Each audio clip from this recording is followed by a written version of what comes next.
2025년 8월 3일 전 세계 군사 외교 전문가들이 숨을 삼킨 순간이 있었습니다. 서울에서 열린 긴급 기자회견에서 이재명 대통령이 단호한 목소리로 새로운 방산 수출 원칙을 발표했죠. 이제부터 한국은 자국의 관세를 부과하는 국가에는 차세대 무기 기술을 판매하지 않겠습니다. 그리고 충격적으로 그 첫 번째 대상이 바로 미국이었습니다. 맞습니다. 그 발표가 나오는 순간 워싱턴이 얼마나 당황했을지 뻔히 보이더군요. 미국은 스스로를 세계 군사 공급망의 중심이라고 여겨왔지만 정작 차세대 무기 핵심 부품과 기술에서 한국 의존도가 생각보다 컸던 겁니다. 특히 미사일 방어체계, 첨단 전투함 레이더, SLBM 유도 모듈 같은 분야는 미국이 독자적으로 대체하기 어려운 품목입니다. 한국은 이미 L3, KDDX, K-팬텀 같은 프로젝트에서 세계 최고 수준의 기술력을 갖췄고 이를 미국도 인식하고 있었죠. 그런데 미국이 트럼프 대통령 취임 후 관세 폭탄을 계속 퍼부었으니 이재명 정부 입장에서는 전략적 결별을 선언할 명분이 충분했던 겁니다. 여기서 중요한 건 이번 발표가 단순한 보복성 조치가 아니라는 겁니다. 저는 이걸 공급망 재편 선언이라고 봅니다. 한국이 주도하는 무기기술 네트워크에서 미국을 제외한다는 건 이제 전 세계 군사 질서에서 주도권을 미국이 아닌 한국이 쥐겠다는 상징적 사건이거든요. 그렇죠. 게다가 타이밍이 절묘했습니다. 최근 중국의 시진핑 정부와 일본의 이시바 시게루 내각이 군비 확장에 나서면서 아시아 안보 지형이 크게 흔들리고 있었죠. 이런 상황에서 한국이 기술 판매 기준을 명확히 하니 세계 각국은 즉시 계산기를 두드릴 수밖에 없습니다. 하지만 일부에선 미국을 자극해서 얻을 게 뭐냐는 우려도 있더군요. 미국은 여전히 나토, 미일 동맹, 미호주 동맹 등에서 강력한 군사력을 발휘하고 있으니까요. 그건 단기적 시각이죠. 미국이 군사력은 강하지만 공급망의 핵심 노드가 아니게 되는 순간 그 힘은 점점 약화됩니다. 더구나 지금 미국이 중국과의 패권 경쟁에 몰두하고 있어 한국과의 무기 공급망 충돌까지 동시에 관리하기 어렵습니다. 이건 양면 전략 부담을 미국에 지우는 겁니다. 동의합니다. 그리고 이건 중국, 일본에도 압박이 됩니다. 중국은 그동안 값싼 무기로 제3세계 시장을 파고들었지만 품질과 신뢰성에서 한국과 비교가 안 됩니다. 일본 역시 미국의 군사기술 의존도가 높아서 미국이 흔들리면 일본도 무너집니다. 결국 이재명 대통령의 선언은 단순한 판매 제한이 아니라 한국 중심의 새로운 무기 동맹권 형성입니다. 여기에 들어오려면 한국과의 무역 관계를 공정하게 유지해야 하고 정치적으로도 한국을 존중해야 합니다. 그리고 가장 흥미로운 점은 이 선언 이후 사우디아라비아, 폴란드, 인도 같은 국가들이 즉각 반응을 보였다는 겁니다. 이들은 이미 미국의 무기 거래 조건에 불만이 많았고 한국과의 직접 기술 이전 협력을 선호해왔죠. 이 흐름이 계속된다면 미국은 전 세계 무기 시장에서 필수 파트너가 아니라 옵션으로 전락할 겁니다. 그리고 그 중심에는 서울이 서게 되죠. 이재명 대통령의 발표가 끝난 지 24시간도 안 돼서 워싱턴은 그야말로 패닉 상태에 빠졌습니다. 백악관, 국방부, 상무부 고위 관료들이 모두 모여 긴급 국가안보회의가 소집됐죠. 트럼프 대통령은 겉으로는 미국은 대체 기술이 많다라고 강하게 말했지만 내부 보고서에선 전혀 다른 그림이 나왔습니다. 그 보고서 내용이 참 흥미롭더군요. 미국 국방부가 스스로 인정했습니다. 현재 미군이 운용 중이거나 생산 중인 주요 무기 체계의 38% 이상이 한국산 부품이나 기술에 직접 의존하고 있다는 사실 말입니다. 예를 들어 최신형 이지스함 레이더 일부 모듈, 극초음속 요격 미사일용 복합 소재, 그리고 잠수함 발사 탄도미사일 SLBM의 유도 추적 시스템이 대표적입니다. 그뿐만 아니라 미국의 차세대 전투기 프로그램도 영향을 받습니다. F-35 업그레이드 버전에 들어가는 일부 전자광학 시스템이 바로 한국 협력업체에서 납품되는 거죠. 이런 상황에서 한국이 판매 제한을 걸면 단기간에 대체 공급망을 찾기는 사실상 불가능합니다. 맞아요. 그리고 이건 단순히 무기 생산 차질 문제가 아니라 미군의 전력 유지 자체에 영향을 줍니다. 특히 인도 태평양 사령부가 사용하는 대잠 초계기, 무인정찰기, 장거리 미사일 발사대 일부가 한국산 기술에 의존하는데 이게 멈추면 미군의 작전 계획 전체가 흔들릴 수 있습니다. 그렇죠. 트럼프 대통령이 그래서 회의 중에 참모들에게 한국을 다시 설득할 방법을 찾아라라고 지시했다는 보도가 나왔습니다. 하지만 참모들이 난감해하는 이유는 간단합니다. 한국의 결정이 단순한 경제 협상 카드가 아니라 전략 원칙이 되었기 때문입니다. 여기서 미국의 정치적 오만이 드러나는 겁니다. 워싱턴은 그동안 동맹국들이 무조건 자신들의 요구를 들어줄 거라고 착각해왔죠. 하지만 한국은 이미 방위산업, 첨단 기술력, 외교력에서 독자적인 축으로 성장했고 미국의 승인 없이도 세계 시장을 주도할 수 있는 위치에 있습니다. 게다가 지금 미국 내부 사정도 좋지 않습니다. 재정 적자와 정치 분열, 그리고 중국과의 무역 전쟁 여파로 산업 공급망이 이미 불안정한 상태죠. 이런 상황에서 한국이 빠져나가면 미국이 감당해야 할 충격은 배가 됩니다. 저는 이번 사태를 1973년 석유 파동에 비유하고 싶습니다. 그때 석유 수출국들이 원유 가격과 공급량을 무기화하자 서방 경제가 큰 타격을 받았죠. 지금은 무기 기술판 오일 쇼크가 벌어진 셈입니다. 그런데 그 주도국이 한국이라는 게 미국 입장에선 더욱 자존심이 상하는 대목입니다. 그렇다면 미국이 반격할 수 있는 수단은 뭘까요? 관세를 더 올리거나 한국산 무기에 불이익을 주는 제재를 할까요? 단기적으로는 가능하지만 실효성이 없습니다. 왜냐하면 한국 무기는 이미 나토, 중동, 동남아 다수 국가의 핵심 전력에 들어가 있기 때문에 미국이 한국 무기를 제재하면 동맹국들까지 불편해지거든요. 게다가 이런 제재는 오히려 미국이 기술 패권을 지키기 위해 발악한다는 인상을 줄 뿐입니다. 이런 점에서 보면 지금 워싱턴이 느끼는 압박은 단순히 경제적 손실이 아니라 동맹 네트워크 주도권 상실에 가깝습니다. 그동안 미국은 무기와 군사기술을 미끼로 동맹을 묶어뒀는데 이제 그 끈이 한국 쪽으로 넘어가는 겁니다. 그렇죠. 그리고 이건 중국과 일본에도 의미심장한 메시지를 줍니다.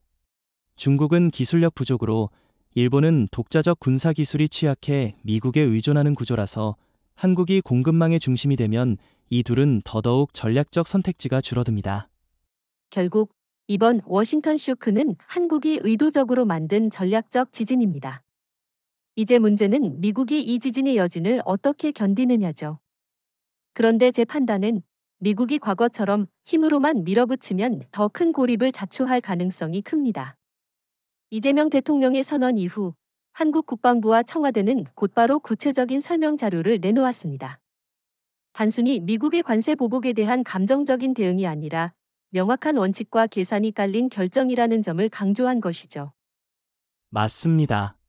그 발표문을 보면 첫째, 무기와 기술은 상호 존중과 신뢰를 바탕으로 거래되어야 한다. 는 원칙이 가장 먼저 나옵니다. 미국은 지난 3년간 한국산 무기에 평균 15%의 관세를 부과했을 뿐 아니라 일부 기술은 미국 내 생산을 조건으로만 판매를 허용하겠다고 압박해왔죠. 사실상 기술 강탈 시도였습니다. 그게 바로 한국이 이번에 강경하게 나선 핵심 이유입니다. 단순히 돈 문제가 아니라 기술 주권 문제였죠. 국방부는 보고서에서 이렇게 명시했습니다. 관세와 정치적 압박을 통해 한국의 첨단 기술을 무상 이전하려는 시도는 동맹 정신에 반한다. 그런데 미국은 이걸 협상이라고 포장했죠. 예를 들어 KDDX 구축함에 탑재되는 차세대 전투체계 일부를 미국이 가져가면 대신 F-35 업그레이드 부품을 더 준다든지 하는 방식 말입니다. 하지만 한국 입장에서 보면 이건 동등한 교환이 아니라 가치가 훨씬 높은 기술을 빼앗기는 셈입니다. 맞아요.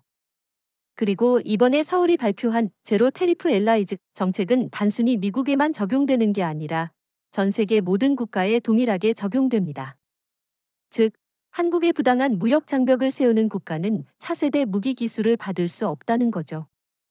그게 오히려 한국의 도덕적 정당성을 높입니다. 미국만 찍어내리기가 아니라 모든 국가에 동일한 룰을 적용하는 것이니까요. 그래서 폴란드, 사우디, 인도 같은 국가들은 오히려 환영하는 분위기입니다. 그리고 흥미로운 건 중국과 일본의 반응입니다. 중국은 시진핑 정부가 공식 입장은 내지 않았지만 내부에선 이제 한국이 기술 공급망에서 미국을 대체할 가능성이 커졌다는 분석이 나왔습니다.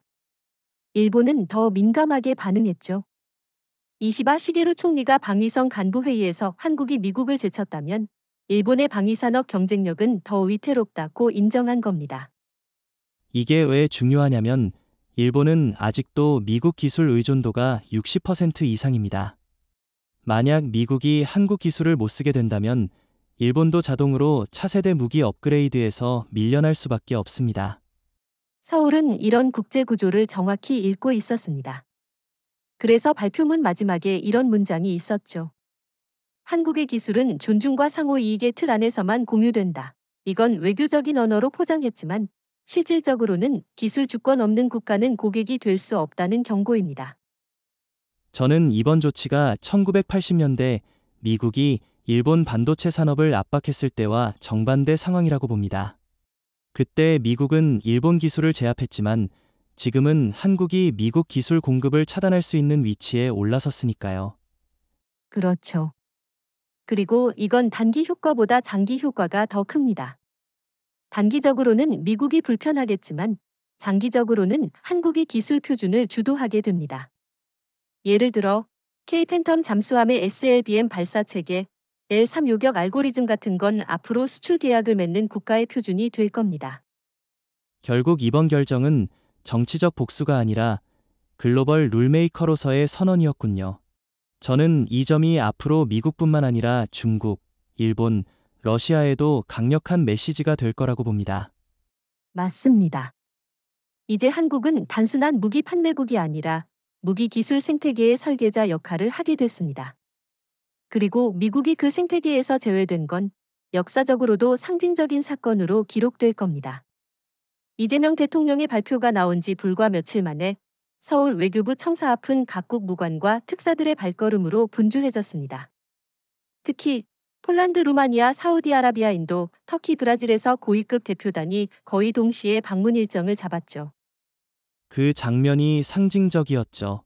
과거엔 이런 행렬이 워싱턴으로 향했는데 이제는 서울로 몰려든 겁니다.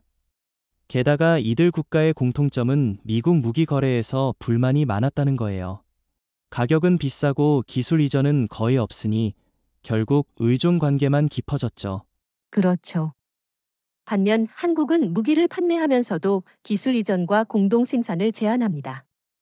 예를 들어 폴란드는 이미 K2 전차, K9 자주포, FA50 경공격기를 대규모로 도입했고 현지 공장 건설과 기술 교육까지 포함된 계약을 맺었죠. 루마니아 역시 K239 천무 다연장 로켓 시스템 도입을 추진 중입니다. 사우디아라비아의 움직임도 주목해야 합니다. 사우디는 원래 미국산 패트리엇과 THAD에 의존했지만 예멘 후티 반군의 드론 공격에 취약하다는 게 드러났습니다. 그 이후 L3, 천궁이 같은 한국산 중장거리 요격 시스템에 관심을 보이기 시작했죠. 그리고 인도의 경우가 흥미롭습니다. 인도는 러시아 무기를 오래 써왔지만 러시아 우크라이나 전쟁 이후 공급이 불안정해지면서 대안을 찾고 있었습니다. 마침 한국이 K9 바즈라 자주포, 함대지 미사일, 그리고 차세대 잠수함 프로젝트를 제안했으니 인도 입장에선 매력적인 선택이죠. 이런 흐름을 보면 미국이 빠진 자리로 한국이 자연스럽게 들어간다는 걸 알 수 있습니다. 특히 제로 테리프 엘라이즈 조건이 명확하니 국가들이 스스로 한국과의 무역 관계를 조정해서라도 기술 접근권을 얻으려는 겁니다. 터키와 브라질도 마찬가지입니다. 터키는 나토 회원국이지만 미국과 F-35 프로그램에서 갈등을 겪은 이후 자체 방산 능력을 키우려 했습니다. 그러나 핵심 기술은 여전히 부족했죠. 그래서 한국과의 해군 미사일 공동 개발 제안에 적극적으로 나선 겁니다. 브라질은 남미 최대 시장이지만 미국이 그동안 무기를 완제품만 팔아서 산업 발전에 기여하지 않았습니다. 반면 한국은 현지 생산과 인력 양성을 조건으로 내세웠으니 환영할 수밖에 없습니다. 이 점이 바로 한국과 미국의 가장 큰 차이입니다. 미국은 고객을 만든다면 한국은 파트너를 만듭니다. 그래서 각국 정부와 군 수뇌부가 서울로 몰려와 줄을 서는 거죠. 또 하나 중요한 건 이들 국가 대부분이 중국과 일본의 영향력에서 벗어나고 싶어 한다는 겁니다. 중국 무기는 가격은 싸지만 품질과 신뢰성에서 불안하고 일본 무기는 가격이 높으면서도 미국 승인 없이는 거래가 어렵습니다. 그러니 한국이 완벽한 대안이 되는 겁니다. 그리고 이런 움직임은 단순한 무기 거래를 넘어 정치 외교적 동맹 강화로 이어집니다. 폴란드나 루마니아 같은 유럽 국가가 한국과 방산 협력을 확대하면 이는 곧 유럽 안보 구조에서 한국의 발언권이 커진다는 의미죠. 사실상 서울 중심의 방위 네트워크가 형성되고 있는 셈입니다. 그리고 이 네트워크는 미국이 주도하던 기존 질서와 달리 상호 존중과 기술 공유를 기반으로 하기 때문에 훨씬 안정적이고 지속 가능하죠. 미국 입장에선 참 아이러니한 상황입니다. 동맹국들이 자발적으로 워싱턴이 아니라 서울로 향하니 트럼프 대통령도 속으로는 이기감을 느낄 겁니다. 결국 이번 동맹 줄서기 현상은 한국의 전략적 원칙과 기술력, 그리고 신뢰의 결과물입니다.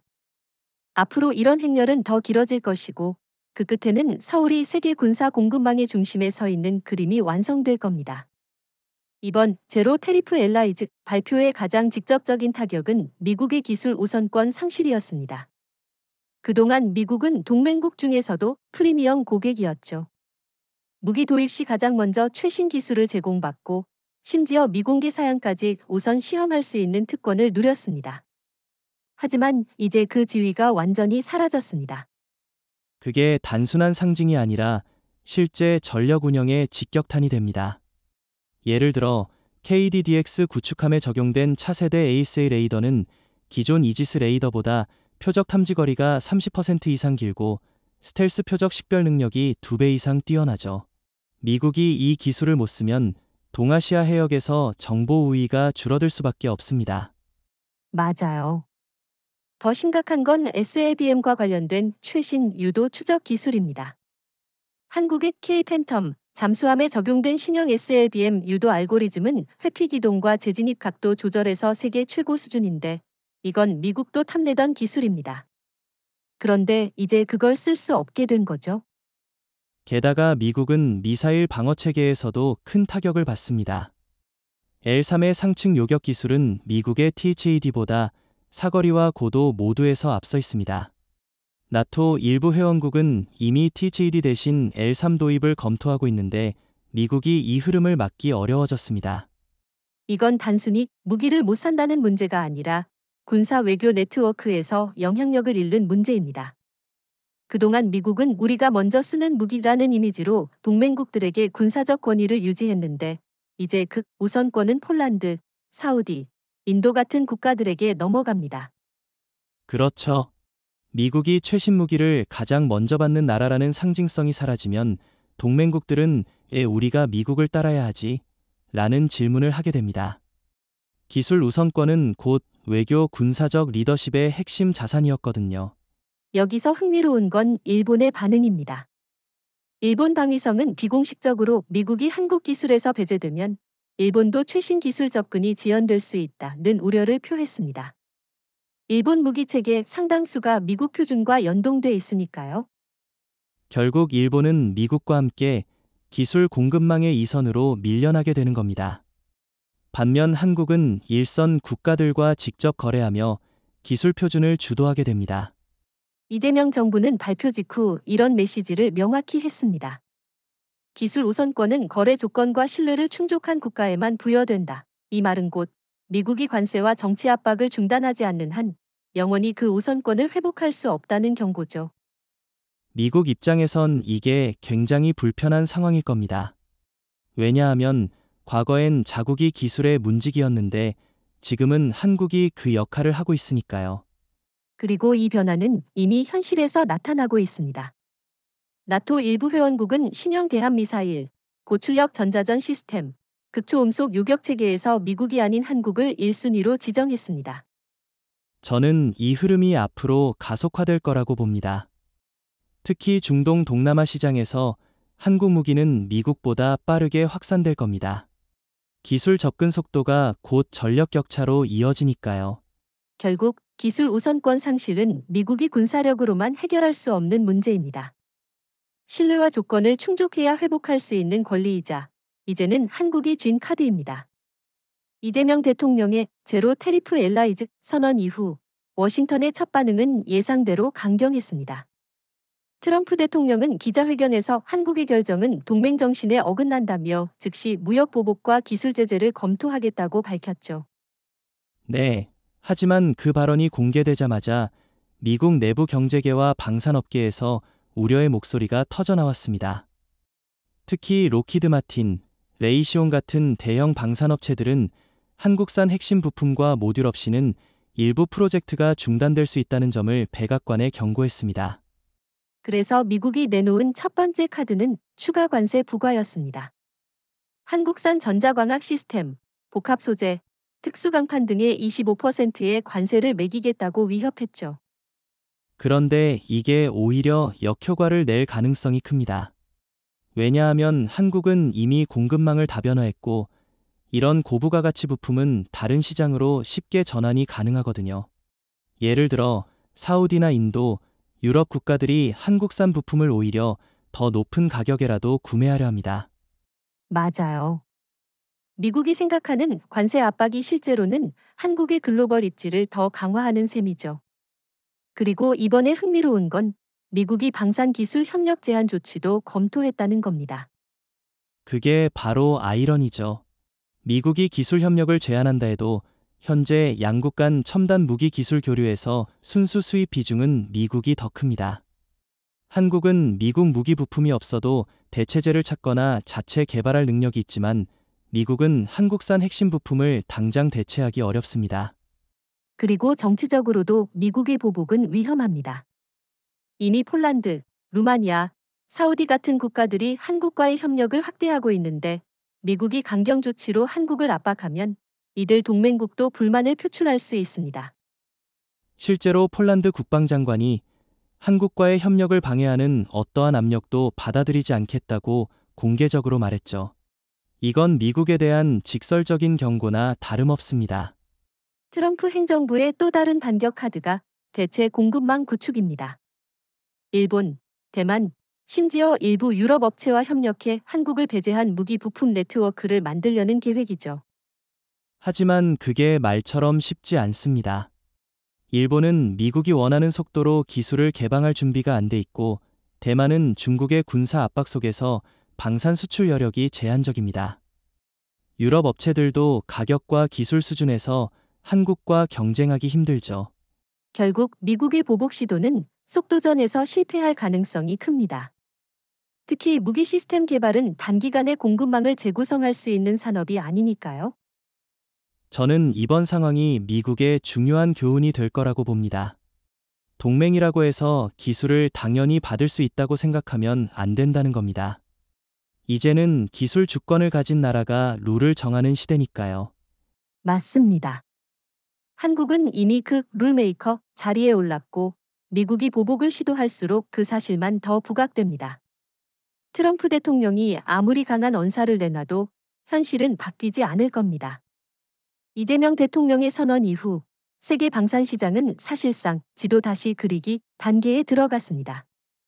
특히 유럽, 중동, 아시아 국가들이 기존의 미국 중심 공급망에서 벗어나 한국을 새로운 허브로 설정하는 움직임이 눈에 띕니다. 맞아요. 유럽만 봐도 폴란드, 루마니아, 체코, 핀란드가 이미 한국과 대규모 장기 계약을 체결했습니다. 이들 국가는 예전 같으면 나토 표준을 이유로 미국 무기 우선 도입을 선택했겠지만 이제는 오히려 한국 무기를 표준으로 삼고 있죠. 중동에서도 변화가 뚜렷합니다. 사우디아라비아, UAE, 카타르가 잇따라 한국과의 협력 확대를 선언했어요. 특히 사우디는 K239 천무, L3, 차세대 전투기 개발 협력까지 패키지로 논의 중입니다. 아시아 쪽도 마찬가지입니다. 인도네시아, 필리핀, 말레이시아가 이미 한국을 주요 무기 공급국으로 지정했습니다. 필리핀 해군은 한국산 호위함 도입 이후 차세대 잠수함 사업까지 한국에 맡기려 하고 있고요. 여기서 중요한 건 이런 흐름이 단순한 거래가 아니라 구조 재편이라는 겁니다. 미국이 공급망의 중심에서 빠지고 그 자리를 한국이 차지하면서 무기 표준, 부품 규격, 심지어 전술 교리까지 한국식 모델로 통일되고 있거든요. 그 말은 앞으로 미국이 자국 무기를 팔기 위해선 한국 표준에 맞춰야 하는 상황이 올 수도 있다는 거군요. 그렇죠. 예를 들어 나토 일부 국가가 한국산 미사일 표적 인식 체계를 채택하면 미국제 무기도 그 규격에 맞춰야만 통합 운용이 가능합니다. 이건 사실상 한국이 무기 시장의 운영 체계, OS를 장악하는 것과 같아요. 중국과 일본 입장에선 이게 굉장히 불편한 상황일 겁니다. 중국은 값싼 무기로 아프리카와 중동 시장을 파고들었지만 이제 한국이 가격 경쟁력과 기술력을 동시에 제공하니 설 자리가 줄어들죠. 일본은 미국 기술 의존도가 높아서 미국이 배제되면 같이 고립됩니다. 맞아요.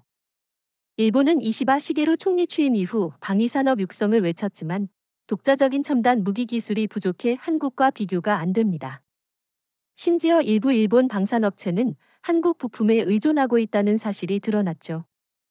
결국 이런 재편은 기술 신뢰라는 두 가지 요소를 모두 갖춘 나라만 살아남는 구조로 바뀌고 있습니다. 한국이 바로 그 조건을 완벽하게 충족하는 드문 사례죠.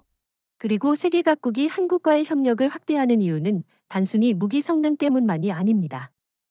한국은 계약 시 기술 이전과 현지 생산 조건을 적극 제한합니다. 미국이 절대 하지 않는 방식이죠. 그게 장기적으로는 더 큰 영향력을 만듭니다. 현지에서 생산하고 현지 인력을 교육하면 그 나라는 한국식 무기 체계와 운용법에 익숙해지고 자연스럽게 전략적 동맹이 됩니다. 이런 식으로 재편된 공급망은 단기간에 무너지지 않습니다. 예를 들어 폴란드가 한국산 K2 전차와 K9 자주포를 도입한 뒤 탄약, 부품, 유지보수까지 전부 한국 시스템에 맞춰놓으면 앞으로 30년간은 한국과의 관계를 유지해야 하죠. 즉, 미국이 지금 느끼는 위기는 단기 판매 손실이 아니라 장기적인 영향력 상실입니다. 한번 한국 중심의 공급망으로 옮겨간 국가는 쉽게 되돌아오지 않거든요. 결국 이번 세계 공급망 재편은 한국의 기술력과 외교력을 동시에 활용해 만들어낸 전략적 승리입니다. 미국은 이제 한국이 설계한 판 위에서 움직일 수밖에 없습니다. 이재명 대통령의 제로 테리프 엘라이즈 선언 이후 가장 즉각적인 변화 중 하나가 바로 글로벌 방산 주식시장에서 나타났습니다. 발표 다음 날 서울 증시에서 하나에어로스페이스, LI진엑스원, 현대중공업 방산 부문 주가가 일제히 상한가를 기록했죠. 그뿐만 아니라 해외 투자자들의 매수세도 엄청났습니다. 특히 중동과 동남아 펀드가 한국 방산 기업 주식을 대량으로 사들였어요. 이는 단순한 투자가 아니라 한국이 앞으로 방산 시장을 주도할 것이라는 장기 전망에 기반한 움직임입니다.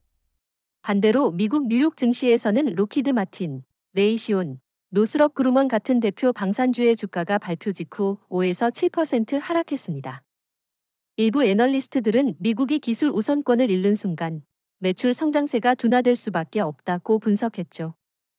여기서 중요한 건 투자자 심리입니다. 자본은 냉정하게 승자에게 향합니다. 지금 시장은 한국을 승자로, 미국을 잠재적 패자로 보고 있다는 거죠. 네, 그리고 이런 흐름은 단기적 현상이 아닙니다. 예를 들어 하나에어로스페이스는 K9 자주포, K239 천무, L3을 포함한 핵심 무기 라인업의 수출 계약이 향후 5년치 이미 확보돼 있습니다. 여기에 기술 이전과 현지 생산 계약까지 포함돼 있어 매출 안정성이 압도적이죠. 반면 미국 방산 기업은 정치적 불확실성에 휘말려 있습니다. 트럼프 행정부의 관세 정책과 동맹국과의 갈등이 매출 예측을 어렵게 만들고 기술 이전을 거부하는 태도가 장기 계약을 어렵게 하고 있습니다. 흥미로운 건 일본 방산기업 주가도 하락했다는 점입니다. 미쓰비시 중공업, 가와사키 중공업 같은 업체들이 미국 의존도를 줄이지 못한 채 한국 경쟁사의 부상에 직면한 거죠. 이건 단순한 주가 변동이 아니라 세계 방산 산업의 힘의 이동을 보여주는 신호입니다. 투자자들은 돈 냄새에 민감하니까요. 한국이 기술, 신뢰, 시장 점유율을 모두 확보했다면 그쪽으로 돈이 몰릴 수밖에 없습니다. 또 하나 짚어야 할 부분은 이번 사태가 방산업계 전반의 가치 평가 방식을 바꿨다는 겁니다. 예전에는 미국과 협력 여부가 기업 가치의 핵심 지표였다면 이제는 한국 공급망 참여 여부가 더 중요한 기준이 됐습니다. 실제로 유럽의 몇몇 투자은행 보고서를 보면 신규 방산 프로젝트의 투자 적합성 평가 항목에 한국산 부품 기술 사용 비중이 포함됐더군요. 이는 명백히 한국의 위상이 달라졌음을 보여줍니다. 결국 이번 주식시장의 격변은 한국이 단순히 외교 군사에서만 승리한 게 아니라 금융과 자본시장에서도 전략적 우위를 점하게 됐다는 증거입니다. 미국이 아무리 보복 관세나 제재를 외쳐도 돈이 한국으로 몰리는 흐름은 막기 어렵습니다. 자본은 감정이 아니라 계산으로 움직이니까요. 맞습니다.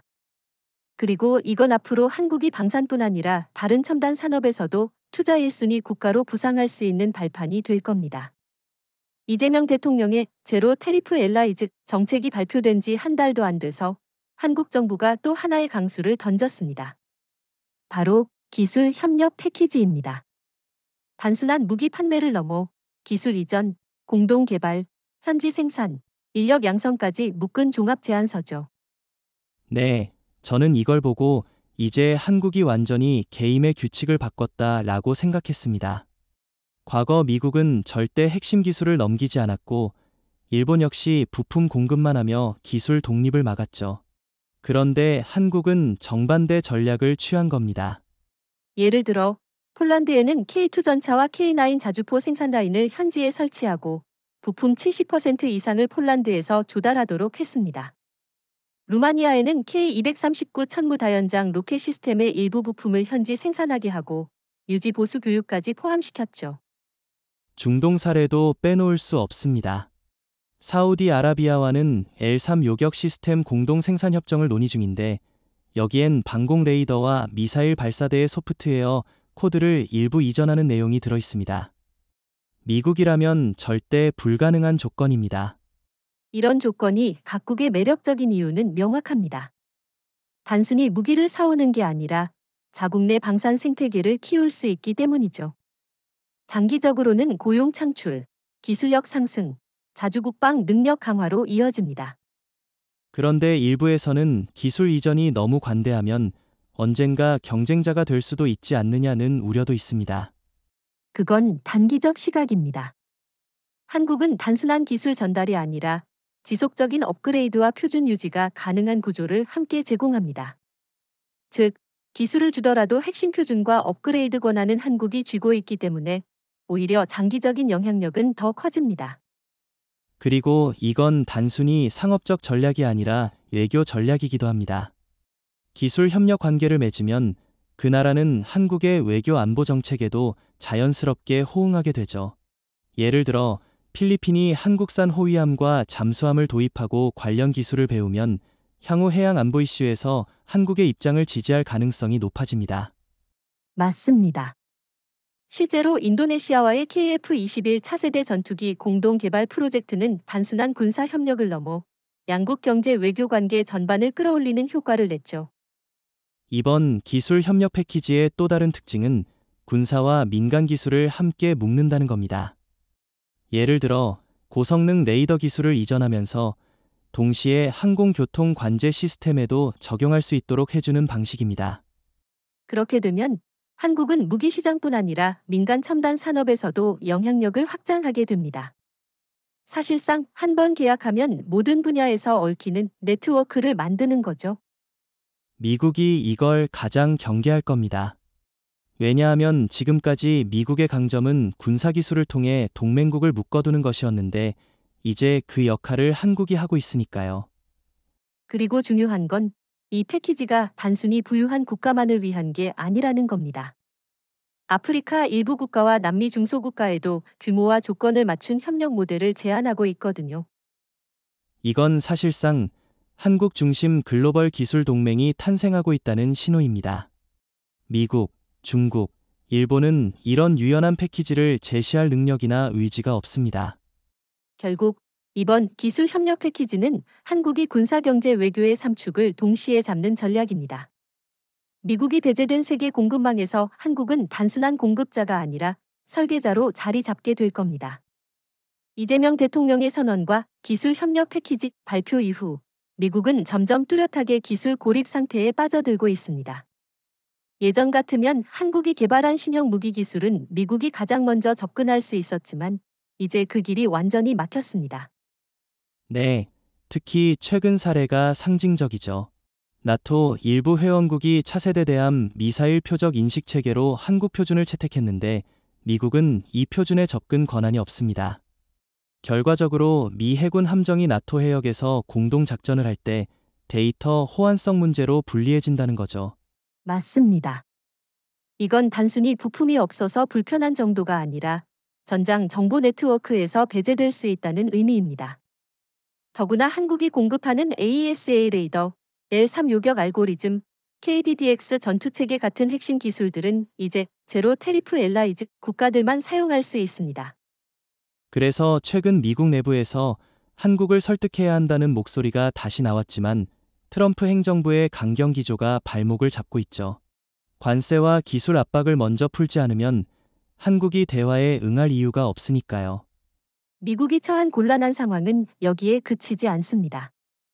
일본, 호주, 캐나다 등 전통적 동맹국도 한국 기술에 접근하려면 제로 테리프 엘라이즈 조건을 충족해야 하는데 이 조건을 깨면 미국과의 공동 작전에서도 균열이 생깁니다.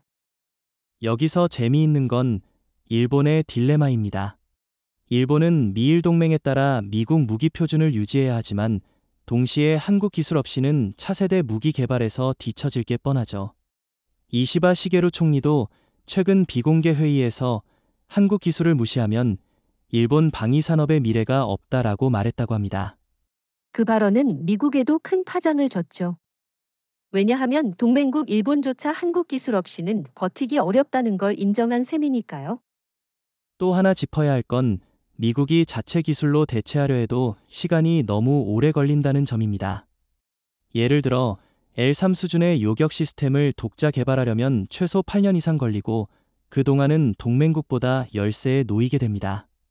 바로 그 틈을 한국이 채우고 있는 겁니다.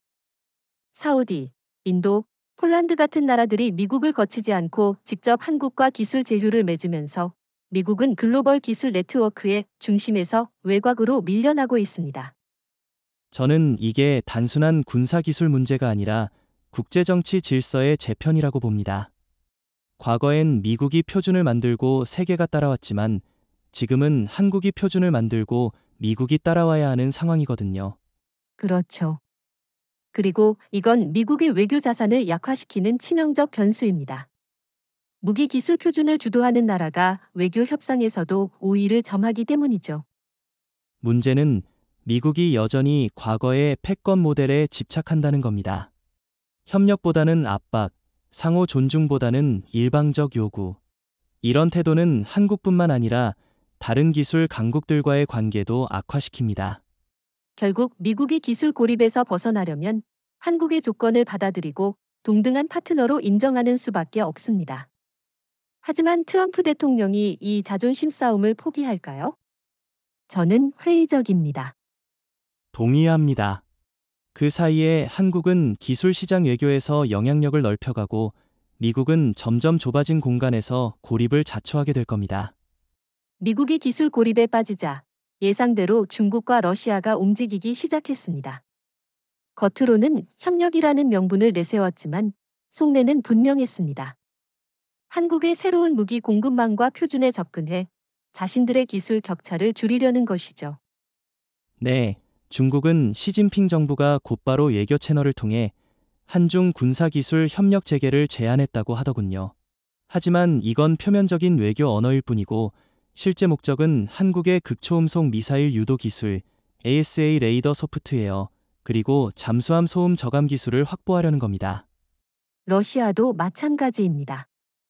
우크라이나 전쟁 이후 서방의 제재로 첨단 부품 조달이 막히자 한국을 우회 경로로 삼으려는 시도를 여러 번 했습니다. 특히 K9 자주포와 유사한 장거리 포탄 추진체 기술, 그리고 대공미사일 탄두 제어 장치를 탐내고 있죠. 하지만 한국은 이런 시도를 이미 예상하고 있었습니다. 이재명 대통령은 제로 테리프 엘라이즈 원칙뿐 아니라 전략적 신뢰가 결여된 국가에는 기술 협력을 전면 금지한다는 보안 규칙을 추가로 발표했죠. 중국과 러시아는 당연히 그 목록에 포함됩니다. 그렇죠. 한국은 기술 공유를 미끼로 정치적으로 휘둘리지 않는다는 점을 명확히 했습니다. 오히려 이런 상황이 한국의 신뢰도를 더 높입니다. 왜냐하면 기술 보호와 보안 관리에 철저하다는 이미지를 주니까요. 중국 입장에서는 꽤 당황스러운 상황일 겁니다. 그동안 아시아에서 기술 표준 경쟁에서 미국과만 싸우면 됐는데 이제는 한국이라는 새로운 기술 패권국이 등장했으니 말이죠. 게다가 한국은 중국처럼 저가 수출로 시장을 잠식하는 방식이 아니라 고성능 고신뢰 무기를 통해 장기 계약과 동맹 관계를 동시에 확보하는 전략을 씁니다. 이건 중국이 절대 따라오기 어려운 모델이죠. 러시아도 마찬가지로 곤란합니다. 지금 러시아 방산업계는 부품 부족과 기술 노후화로 고전 중인데 한국 기술이 들어간 무기 체계는 러시아 무기보다 성능이 최소 1.5에서 2배 앞서 있습니다.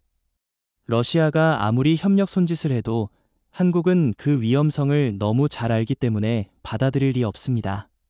그리고 흥미로운 건 한국이 중국과 러시아를 거절하는 방식이 매우 전략적이라는 점입니다.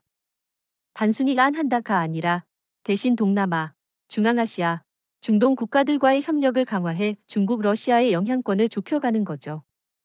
맞아요. 예를 들어 중앙아시아의 카자흐스탄, 우즈베키스탄과의 방산 기술 협력은 중국의 1대1로 전략을 견제하는 동시에 러시아의 전통적 영향력을 약화시키는 효과를 냅니다. 그 결과 중국과 러시아는 한국을 적대하기도 협력하기도 어려운 딜레마에 빠졌습니다. 협력하려면 제로 테리프 엘라이즈 원칙과 신뢰 조건을 받아들여야 하지만 그걸 수용하는 순간 외교적으로 체면을 잃게 되죠. 결국 한국은 중국과 러시아 모두를 거부하면서도 이들 주변국을 통해 간접적으로 압박하는 전략을 구사하고 있습니다. 이런 방식은 한국의 기술 주권을 지키면서도 동맹 네트워크를 확대하는 효과를 줍니다. 이건 과거 미국이 냉전 시절에 썼던 간접 봉쇄 전략을 한국식으로 변형한 거라고 봐도 됩니다. 다만 차이점은 한국은 무력이나 제재 대신 기술과 신뢰를 무기로 사용한다는 겁니다. 중국과 러시아가 아무리 자원을 동원해도 이 신뢰 기반 기술 동맹 구조에는 쉽게 침투할 수 없을 겁니다. 그리고 그게 바로 한국의 가장 큰 강점입니다. 미국, 중국, 러시아가 각자의 이해관계로 엉켜 있는 동안 아시아의 안보 경제 질서가 빠르게 재편되고 있습니다. 그리고 그 중심에는 확실히 한국이 있습니다. 과거에는 미중 1상국이 주도권을 다투던 구도가 이제 한국 축을 중심으로 새롭게 짜이고 있죠. 네, 이번 제로 테리프 엘라이즈 선언 이후 아시아에서 가장 눈에 띄는 변화는 동남아 국가들의 움직임입니다. 필리핀, 인도네시아, 말레이시아가 연달아 한국 무기를 대규모 도입하고 해군 공군 훈련 교리에까지 한국 모델을 반영하고 있죠. 이건 단순한 무기 거래 이상의 의미가 있습니다. 군사훈련 방식과 작전 체계가 한국식으로 표준화되면 이들 국가는 자연스럽게 한국과의 정보 공유, 합동 작전에 익숙해집니다. 결국 아시아 내 한국 중심 안보 블록이 형성되는 셈이죠. 여기에 인도의 변화도 무시할 수 없습니다. 인도는 전통적으로 러시아 무기를 많이 썼지만 최근 국경 분쟁과 러시아 무기 공급 차질로 인해 한국과의 협력을 확대하고 있습니다. K9 바즈라 자주포, 차세대 전투함, 극초음속 미사일 요격 체계가 대표적이죠. 중요한 건 이런 변화가 일본의 입지를 점점 약화시키고 있다는 겁니다. 일본은 여전히 미국 기술에 종속돼 있어 독자적인 무기 표준을 만들기 어렵습니다. 반면 한국은 독자 개발 무기 체계로 아시아 다수 국가와 직거래를 하며 기술 표준을 확산시키고 있죠. 맞아요. 이시바 시게루 총리가 방위성 회의에서 한국 기술을 무시하는 건 일본 안보의 자살행위라고 말했다는 보도까지 나왔습니다. 일본 내부에서도 한국 중심의 질서 재편을 인정하는 분위기입니다. 그리고 이런 재편은 경제 질서에도 영향을 미칩니다. 한국의 방산 계약은 단순한 무기 판매가 아니라 인프라 에너지 통신망 구축까지 연계돼 있습니다. 예를 들어 인도네시아의 KF-21 공동 개발에는 전투기 생산뿐 아니라 항공기 부품 산업단지, 통신 위성 시스템까지 포함돼 있죠. 결국 한국과 협력하는 국가는 단순히 군사력만 키우는 게 아니라 산업기술 전반을 한국과 맞추게 됩니다. 이건 미국이나 중국이 절대 제공하지 않는 토탈 패키지입니다. 중국이 1대1로를 통해 영향력을 넓히려 하지만 그 방식은 인프라 대출과 채무 의존에 기반합니다. 반면 한국은 기술 이전과 현지 생산으로 공생 구조를 만들기 때문에 신뢰와 지속성이 훨씬 높습니다. 그렇죠. 그리고 한국은 중국처럼 강압적이지 않고 미국처럼 정치적 조건을 앞세우지 않습니다. 오히려 조건은 단 하나, 상호 존중과 공정무역이라는 명확한 원칙을 세웠죠. 이 원칙 덕분에 아시아에서 한국의 신뢰도는 급상승했습니다. 특히 베트남, 태국, 말레이시아 같은 나라들은 과거 식민 경험과 강대국의 압박에 민감한데 한국은 비강압적 협력 모델을 제시하니 쉽게 마음을 열죠. 이렇게 보면 앞으로 아시아의 안보 경제 지형에서 한국은 단순한 플레이어가 아니라 룰메이커 역할을 하게 될 겁니다. 네. 그리고 미국, 중국, 일본이 서로 견제하는 틈새에서 한국은 중재자이자 표준 제공자로서 영향력을 확장하게 될 겁니다.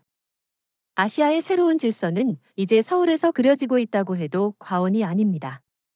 최근 한국이 추진하는 전략을 보면 방산 수출과 에너지 기술 수출을 동시에 묶어내는 이중 패키지가 두드러집니다. 단순히 무기를 파는 게 아니라 해당 국가의 에너지 인프라까지 장악하는 방식이죠. 맞아요. 예를 들어 사우디아라비아와의 L3 방공 시스템 계약에는 고효율 군사용 배터리와 소형 원자로 SMR 건설 협력까지 포함되어 있습니다. 이건 단순한 군사 계약이 아니라 에너지 주권까지 한국과 연결하는 장기 계약이죠. 이게 왜 강력하냐면 무기와 에너지 모두 국가 안보의 핵심이기 때문입니다. 한번 한국의 SMR과 군사 장비를 도입한 국가는 기술 부품 유지 보수 측면에서 수십 년 동안 한국과 연결될 수밖에 없습니다. 그런데 혹자는 에너지와 국방을 묶는 건 너무 상업적이지 않느냐는 질문을 하더군요. 군사 협력에 정치적, 경제적 부담을 주는 건 아닌가 하는 우려죠. 저는 그렇게 보지 않습니다.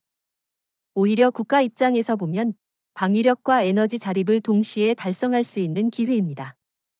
예를 들어 인도네시아는 한국산 잠수함을 도입하면서 동시에 해상 풍력 발전 기술 협력을 체결했는데 이 덕분에 국방력과 에너지 생산량을 함께 높일 수 있었죠. 그리고 이런 전략은 중국과 일본이 따라 하기 어렵습니다. 중국은 원전 기술과 군사 장비 모두 신뢰 문제가 있고, 일본은 원전 수출이 후쿠시마 사고 이후 사실상 봉쇄된 상태입니다. 한국만이 이 두 분야에서 동시에 신뢰와 기술력을 갖춘 유일한 국가입니다. 또 하나의 사례가 아프리카 모잠비크입니다. 한국이 해양 감시 레이더를 공급하면서 해양 풍력과 LNG 발전소 프로젝트를 동시에 제안했죠.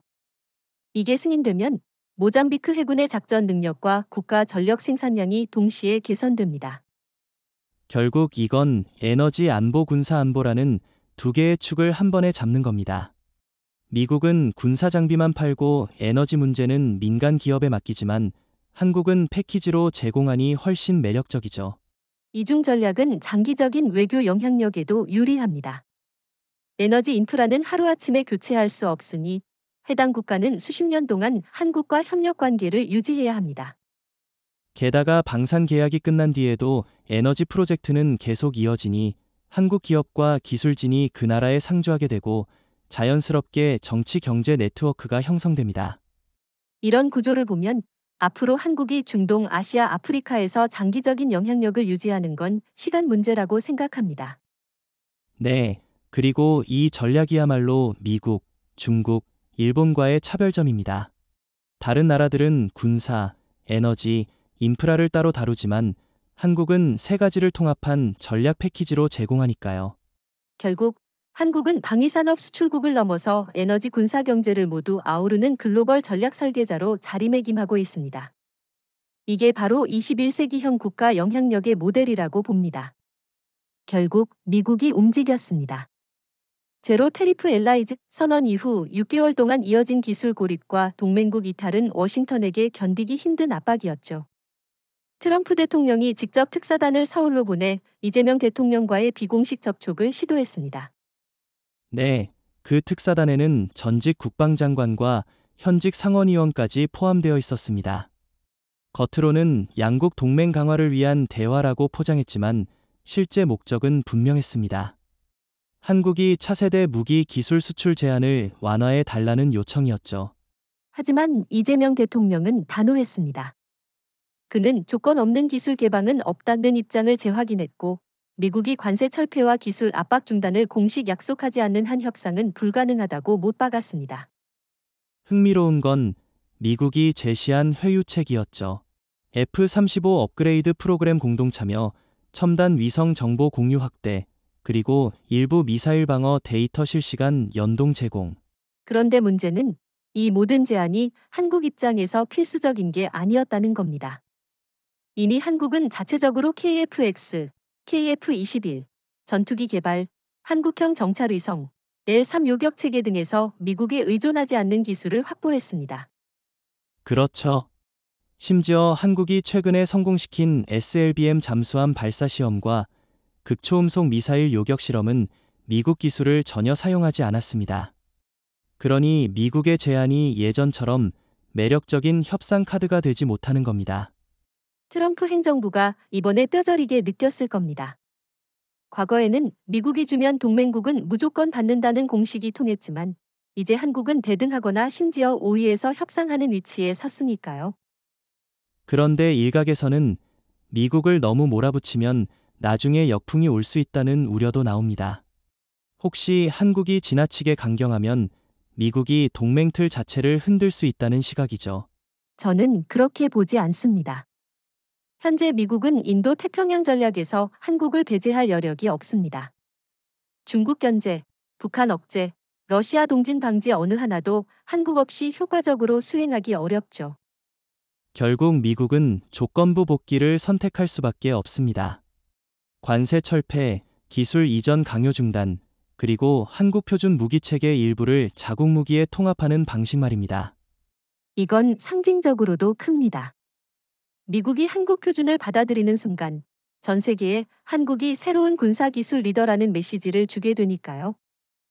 지금 상황에서 저는 오히려 미국이 더 조급해질 거라고 봅니다. 유럽과 중동에서 이미 한국과 장기 계약이 체결됐고, 아시아에서도 일본을 제치고 한국이 주도권을 잡았으니까요. 그래서 이번 협상 국면은 과거와 완전히 다릅니다. 미국이 요구하는 협상이 아니라 한국이 허락하는 협상입니다. 그렇죠. 그리고 이 차이가 앞으로 한미 관계의 새로운 현실이 될 겁니다. 한국은 더 이상 따라가는 동맹국이 아니라 미국이 반드시 설득해야 하는 핵심 파트너입니다. 6개월 넘게 이어진 치열한 외교 경제 기술 공방 끝에 전 세계는 하나의 분명한 결론을 받아들였습니다. 이제 군사기술과 무기 공급망의 중심은 미국이 아니라 한국이라는 사실입니다. 네, 제로 테리프 엘라이즈 정책이 처음 발표됐을 때만 해도 일부 전문가는 한국이 미국과 정면 대결하면 손해가 클 것이라고 했습니다. 하지만 결과는 정반대였죠. 한국은 기술, 외교, 시장 모두에서 우위를 점했고 미국은 조건부 복귀를 선택할 수밖에 없었습니다. 그 과정에서 한국이 얻은 건 단순한 무기 판매 계약이 아닙니다. 아시아, 유럽, 중동, 아프리카에 걸친 한국 기술 동맹 네트워크가 구축됐습니다.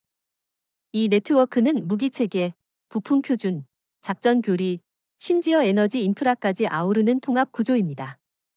흥미로운 건 이 네트워크가 신뢰를 기반으로 한다는 점입니다.